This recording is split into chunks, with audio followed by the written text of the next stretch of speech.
Dalawang ingredients lang, meron ka ng masarap na panghimagas. Tara, let's go!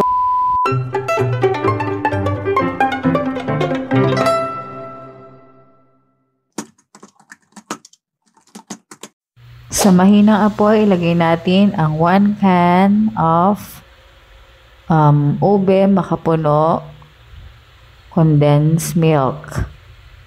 Ayan. Ube makapuno kondensada. So, yan. Habang kumukulo-kulo ng konti, ilagay na natin ang ating cornstarch.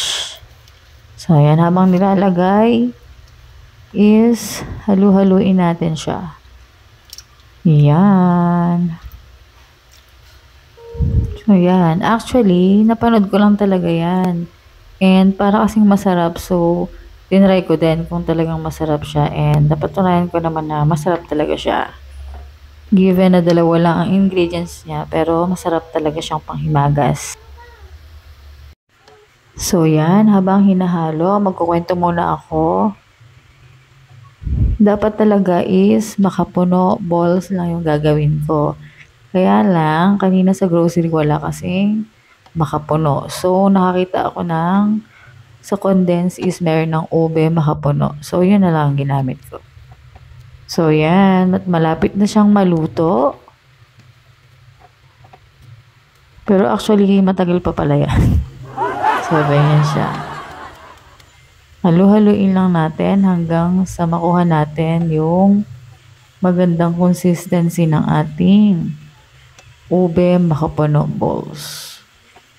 So, dapat medyo chewy na siya. Ayan. So, pag ganyan, pwede na yan. Pwede na nating gawing balls.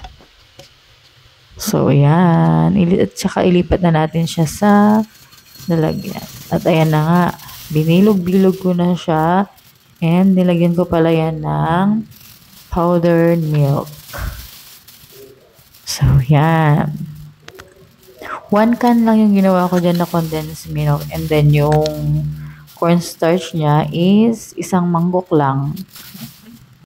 Ganyan. Wow! So, nakagawa ako ng madami-dami rin yung nagawa ko sa 1 can ng condensed milk.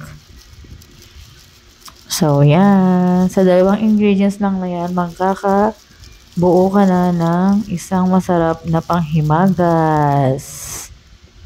So, ayan ang ating panghimagas. So, tinikman ko nga and talaga namang masarap siya.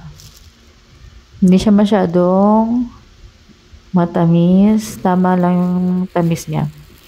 So, ayan ang ating ube makapuno balls.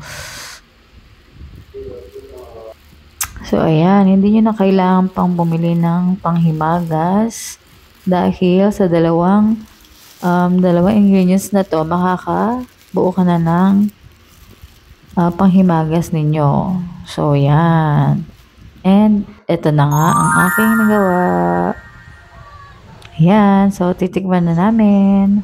Ayan, tinikman nga ni Lila at nagustuhan niya. And tinikman din niya ni Popoy.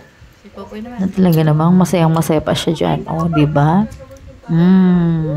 And talaga namang masarap siya. Kaya gawa na kayo. Yan lamang muna. Thanks for watching.